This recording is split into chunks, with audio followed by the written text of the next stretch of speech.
championship. Argentina have done it. They have won the Copa America.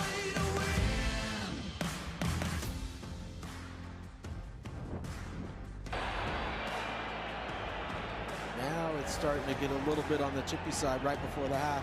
See, that's just a... And the ball in behind, Luis Diaz scores!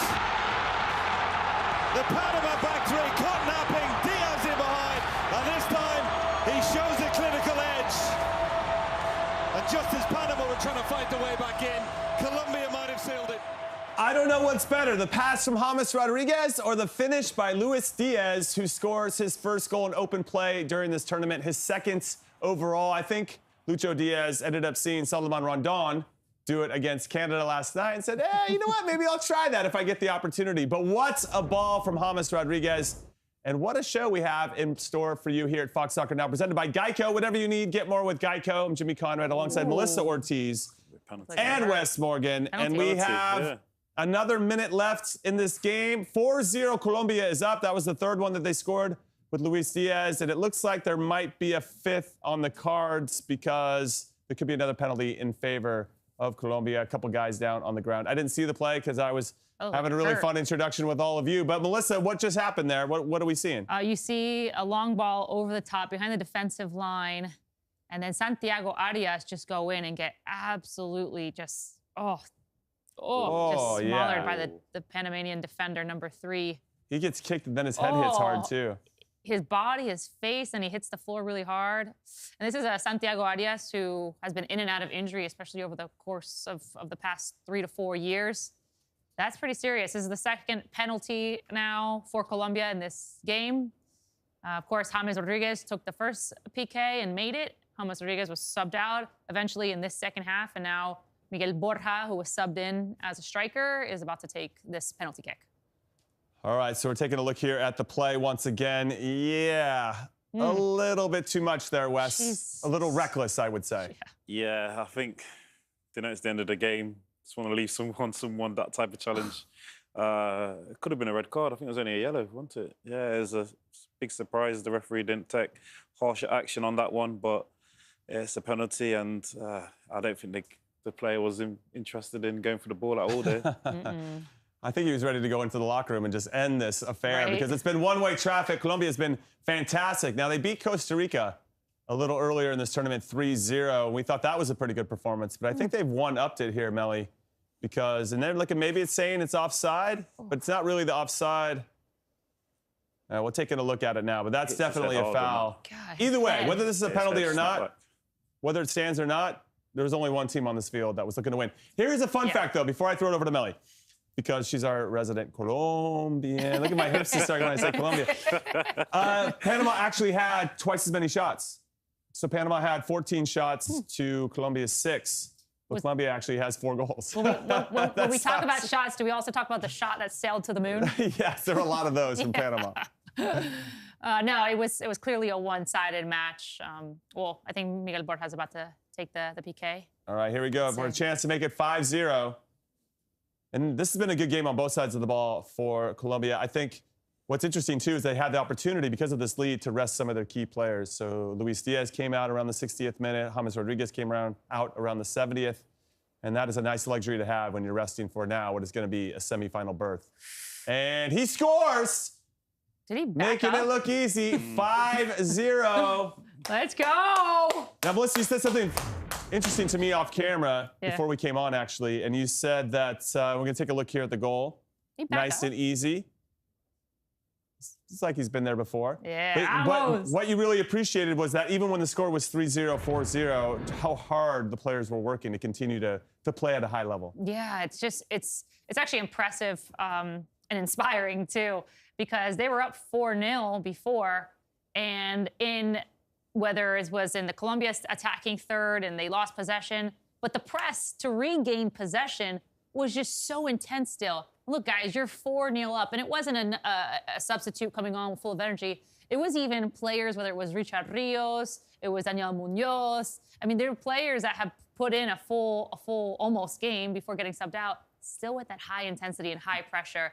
And that just shows the buy-in to Nestor Lorenzo. I mean, this is tactics through and through, and now game is full, and It's time, right? Full time? Full time. Oh, man.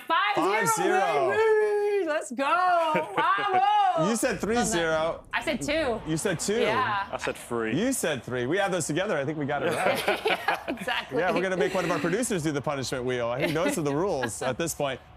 Fran Silva. But, you know, it's we'll have to wait and see how this all goes. But what a performance. And, Wes, I want to get your thoughts. Now that you've seen a couple of the other semifinalists play, Argentina and Canada, you have to think that Colombia is probably the hottest team in the tournament right now. 27-game unbeaten streak. 27 games It's unbeaten. nuts. They've been terrific today. Thought they wouldn't be as sharp and as on it as they shown. When the first half, they wrapped it up, you know, determined from the very beginning. I like Melly's hat, by the way. Determined from the very beginning, pressed the game from the start, high pressure, high intensity, and they got the goals. James Rodriguez, you know, wow, what a performance he put in. 2 assists, 1 goal. He was the man of the match for me. But everyone chipped in, played their part, and the goals got spread out a little bit. So fantastic all-round performance. Yeah, let's talk a little bit about James Rodriguez. We highlighted him before the game. He had 2 assists in this game that puts his tally up to 5. He's only the second player to do that in this competition since 2011. The other player, you might have heard of him before, Leo Messi. He did it in the last Copa America. And he's still got potentially 2 more games to go. And I think he's on his way to potentially being the player of the tournament.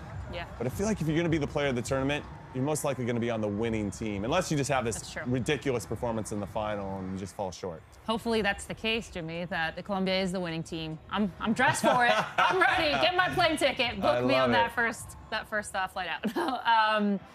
Look, James Rodriguez has been just stellar performance through and through. Not only offensively, but also defensively too, because you see his work rate. And I think he really sets the tone and the energy of this team.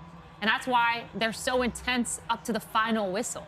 And he's the engine, he's the motor, he's the heart of the squad. And it's crazy because Colombia have 7 first-half goals in this Copa America, and he's been involved in all 3 of them. And, like, that's when you know when a player has so much impact, whether it's with assists, goals, or just work rate and his intensity.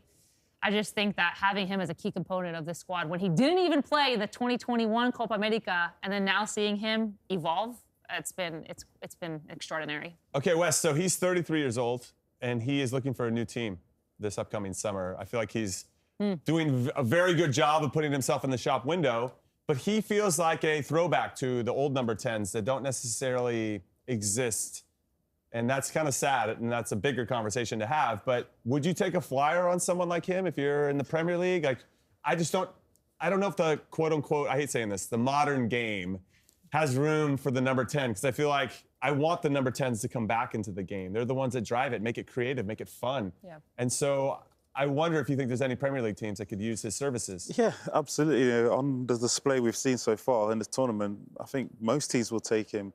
I think that number 10 role, sometimes you look at it as a luxury role. You know, the person that's got the freedom, give them the ball, and they can express themselves and make things happen, you know. I think Rodriguez is showing good qualities in terms of getting on the ball and kind of evading the challenge and the pressure of the opposition.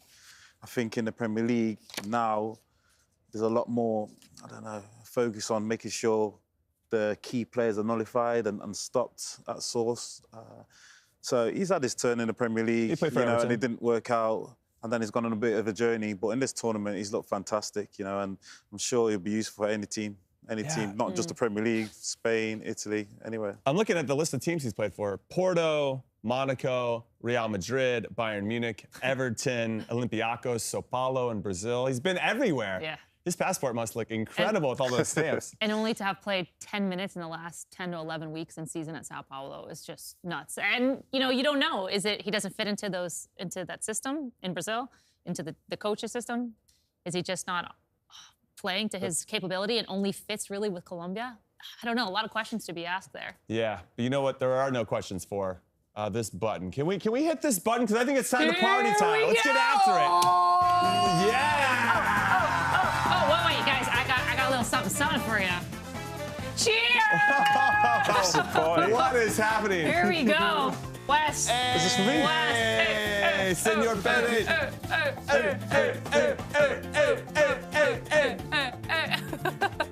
Wait, this isn't open. Oh, that one's open. I see where Wes is going. Wes already got into it. A little head start. You want to try some, Jimmy? I have tried some before. Just don't try to guzzle it all at once. Just sip it. I think that's the way to go. Okay, let's take a look at the highlights and see how this whole game unfolded between Colombia and Panama. First goal, 8 minutes in. John Cordoba on the end of a James Rodriguez set piece. No big surprise there, Melly. No big surprise. I mean, that is top class. James Rodriguez, again, master class set piece taker, right into that sixth spot of the box, and it was the perfect way to place it in a goal. Yeah, and here is the penalty. I have some questions of the goalkeeper having to come out here, Wes, because I don't think it's that dangerous. The player's running towards the end line, and with the defender, some pressure. Yeah. He's trying to be a hero. I don't know why he makes that decision. I'm not sure what the keeper's thinking there. You know, the player and the defender are in close battle there. He's come out when the ball's quite close to the striker running in there, so I'm not quite sure what his decision was there, and he's cost his team a penalty. Yeah, tidy finish there from James Rodriguez, gets his first goal of the tournament, who at that point had 4 assists as well. And here is a good chance from Panama off a set piece themselves. Does that cross the line? Well, we wouldn't know because there's no goal line technology at Copa America, which defies logic. But hey, here we are. And when we get to see it again, it gets a little bit, does it? It goes behind the goalkeeper. Could have been a good way for Panama to get back into the game, but here's Panama once again asking some questions of this Colombian defense, Melly. Yeah, there was a big window there that Panama was really pressing and trying to get as many opportunities as possible, creating dangerous chances. It seemed like almost their goal gave them their near goal that could have been a goal with no near goal line technology there. They really were giving Colombia a hard time for about 15 minutes. But this James Rodriguez ball was just incredible to Luis Diaz. And Jimmy, we've talked about this before about Colombia and what sets them apart from other teams. And let's just say in relation to the U.S. even. It's called in Spanish picardía. It means like it's someone that's just cheeky, that's streetwise, that's live. And those are the things that you don't learn, you know, sometimes even on the soccer pitch. You learn these just out of it. And that's just being smart and witty. And they caught Panama just off their toes. And here is the last goal that we get to see here. Actually, this is the 4th goal. They end up scoring a 5th. The ref was about to call a penalty, I believe, but he let it play out. And one of our favorite named players, Richard Rios, comes into the play and finishes it off. And I think maybe the goalkeeper hesitates. Either way, a nice, tidy finish, and he has a nice celebration as well. They're enjoying the moment. What's interesting for me about this game, Wes, is that Panama, that goalkeeper doesn't have that rash decision, which led to the James Rodriguez penalty. And if they're just switched on the James Rodriguez through ball to Luis Diaz, it's a 1-0 game. I mean, they were kind of in it, to be honest. They had, okay, Colombia's going to end up winning the game. But there are a couple moments where if you're the coach of Panama, you're thinking, the fine margins, my players just weren't as switched on, and they're just, well, arguably not as good as Colombia, and I thought it got shown throughout that game. Yeah, you could argue, you know, a few of the goals were preventable. You know, definitely the penalty, definitely the defender switching off with James Rodriguez, chip over the top. I think ultimately, you know, Colombia more than deserved the victory. They pressed, they was threatening in key positions and obviously scored at vital times. And when you got Rodriguez putting in quality balls, you just need someone to finish them. Well, speaking of James Rodriguez, we have a chance to hear what he had to say after the game. Let's take a look.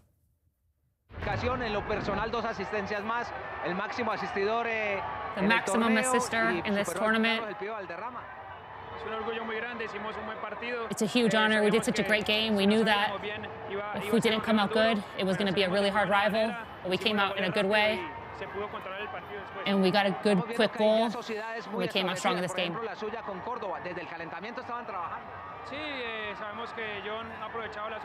We knew that John Cordoba took advantage of each opportunity. Everyone took advantage of every opportunity. It's a good feeling with everybody.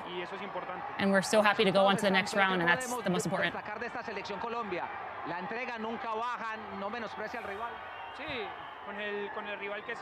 Doesn't matter what opponent, we're always going on with the want, with the intensity to have the control of the game, and that's really important. We're winners today. Melly, thank you so much for that translation. Well done. In real time. Yeah, lots of claps from behind the scenes Thanks, here guys. behind the cameras. 1 goal and 5 assists for James in 4 games. I think he's my favorite to be the player of the tournament, assuming they can at very least get to the final. Yeah. Are you of the same persuasion? Yeah, I mean, I can't say anything more about James Rodriguez other than he's been on absolute fire. But we also have to give credit to the other players too. I mean, Richard Rios put on a brilliant performance today. This is a player that grew up playing futsal, actually represented the Colombian national team in futsal, and went on to get an opportunity, and then started playing more, and then went to Brazil, and that's where he's really outshone. He actually plays with Endrick Palmeiras. But Richard Rios did a great job. Daniel Munoz did a great job. I mean, just full through and through. I think the team is just, they learned and they know how to play with each other on the pitch. And that's the movements that they had. Jimmy, we were talking about it during the game. It was like minute 75. They're, I think, 4-0 up. And their movements just off the ball is just insane. And, oh, man, it's a beautiful thing, especially if you're a Colombian fan. And if you get your attacking players getting goals, too. Cordoba gets a goal. Lucho Diaz gets a goal. Yeah. These are all important things to help build confidence as you move further along in the tournament. Well, speaking of the tournament, let's take a look at the bracket and see where everything stands now that we have booked 3 tickets to the semifinal.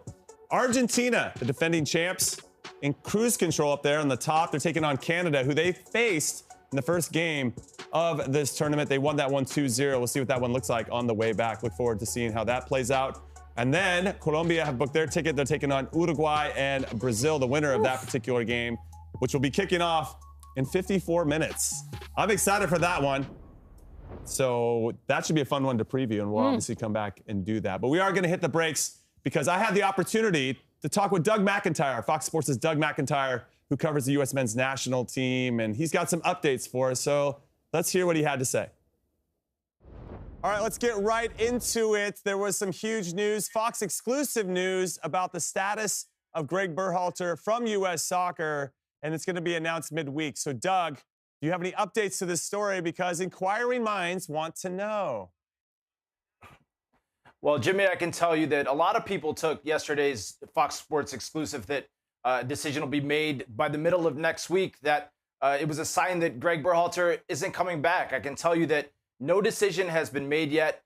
And there are people within U.S. Soccer that still want to bring Berhalter back. So we're going to have to see how the next few days shake out. I think there is an acknowledgement within the organization that Berhalter's radioactive right now. He's a guy that's going to be hard to bring out in front of fans, in front of sponsors, and get everyone on the same page. So we'll have to see how it shakes out. But the idea that Berhalter is gone, that decision has already been made, is not true. Okay. That's interesting. I'm very curious to see how the fans respond to that, because I feel like that's not going to make everybody that excited, right? We got 2 years to go before we ramp up to 2026. And so I have more questions for you that I'm going to ask later, because first I want to talk about the realistic names. Let's say that they do make the decision to not go forward with Greg Berhalter. Who do you think could be viable for the U.S.? Well, the first name that comes to mind, because he checks a lot of boxes, is Steve Cherundolo, a guy you know well, Jimmy. Doesn't have a ton of head coaching experience, but in the short time he's been with the LAFC, he's won trophies. He won a Supporters Shield. He's won an MLS Cup. Went to another MLS Cup final. Went to a CONCACAF final. Obviously, a guy that was a great servant for the program for many years. Was on 3 World Cup teams for the U.S. He had some experience as an assistant coach in the Bundesliga. Worked with youth teams in Germany as well, and has been a part-time assistant helping out with the U.S. Senior team at times as well. Way back in 2018 during Dave Sarakin's run as interim coach, Cherundolo was around during that. So a guy that knows the players well, he knows the program well. Obviously, with less than 2 years to go to the next World Cup, they're going to need someone that can hit the ground running, and a guy that might be available. We'll have to see if LAFC lets him out of his contract early, if it comes to that. But a guy that I think there would be interest in if U.S. Soccer decides to move on from Greg Berhalter. That would be awesome. I'm a huge Steve Cherundolo fan, having played with him on the national team, and I know what he's capable of. I just wonder if he's also thinking this, and maybe this job is coming too soon for him. But I'll have to call him and text him after we're done talking, Doug. I appreciate that insight. But let's talk about some big fish. Are there any big names that could potentially be coming over, or at least some names that we're considering for this job, because I'm going to throw one out there for you. Jurgen Klopp. Make it happen, Doug. I'm trying to manifest it into reality. I think you're the first person who's mentioned Jurgen Klopp as a possibility, Jimmy. So great idea. No, obviously, look, Klopp is the dream candidate. That's the guy that everybody wants. It's easy to say it's unrealistic, and maybe it is, but I do think, and I've been told, that U.S. Soccer basically has to see if he'd be available. He walked away from Liverpool last year, said that the pressure of that job, the fatigue, the everyday microscope that you're under, when you're the coach of Liverpool, was too much. So a national team job might be attractive in that it's not a day-to-day thing as much as a club situation would be. Matt Crocker, the U.S. Soccer sporting director, he's from the UK, worked for the FA, well-connected in England. I'm sure he'd be able to at least find out if there is any possibility that Klopp would be interested in the job. And Emma Hayes, who was hired as the women's national team coach, who U.S. Soccer loves to say is the best women's coach in the world. I think the organization would love to get arguably the best men's coach in the world. And Emma Hayes and Jurgen Klopp know each other. Emma Hayes has sought out Klopp for advice in the past, even as recently as May, where she deleted her social media and said that that part of the reason she did that was after having a conversation with Klopp. So there is a relationship there, and I do think U.S. Soccer, before they decide what to do, has to make absolutely sure that Jurgen Klopp is not interested, is not available before they go in a different direction. Okay, so I got it here. Doug McIntyre says Jurgen Klopp is coming to the U.S. I got you here, Doug. All right, well, we'll obviously be keeping an eye on that. He would be, for me, someone that ticks a lot of boxes and helping us have some success. And with a 2-year runway to making it happen, I think he could turn things around pretty quickly. All right, let's talk about the Olympic team, because the roster is about to be announced, but there are already some names that are trickling through before we leave for Paris to try to compete in our first Olympics since 2008, which is very exciting for the men's program. Now, there's some overage players that names have been bandied about. Are we confirmed on who those 3 overage players are? And what else do you know about the Olympic roster? Yeah, so we reported here at Fox Sports way back in December that Walker Zimmerman was a guy that the U.S. Soccer had decided pretty early on would be someone they wanted on the Olympic team. If his club, Nashville SC, agreed to release him, they have.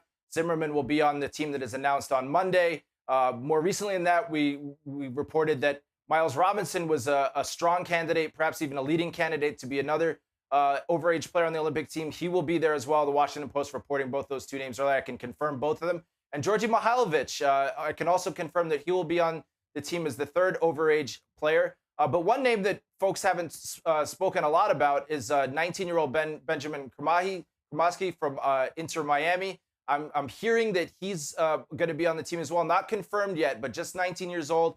He's age eligible and would be age eligible for the next Olympics as well. So that would be a really interesting name if he's included on the list that will come out on Monday. Yeah, fantastic insight like always, Doug. We appreciate your time. We'll talk to you very soon. All right, get more from Doug McIntyre at foxsports.com. That was a great interview, and he's got more insight coming for us about the U.S. men's national team as the days progress. And as we get closer to that Fox Sports exclusive about U.S. soccer, making a decision on Greg Berhalter one way or the other. So lots to get into here in the future. All right, let's take a look at the schedule, because we got one more game on the calendar for tonight's. It should be a Copa America final, but instead it's a Copa America quarterfinal with a chance to book their ticket into the semis against a red-hot Colombia. It's Uruguay versus Brazil. It is kicking off in 47 minutes. So we're going to stop down for now so we can prepare for that game. We'll be back with you for everything you need to know, with 2 of the best countries in South America squaring off for a chance to get into that semifinal. Thank you for hanging out at Fox Soccer Now. Congratulations to our friend Melly and to Colombia. Vamos! And there goes Melly. Take it away, Melly. We'll see you in a little bit.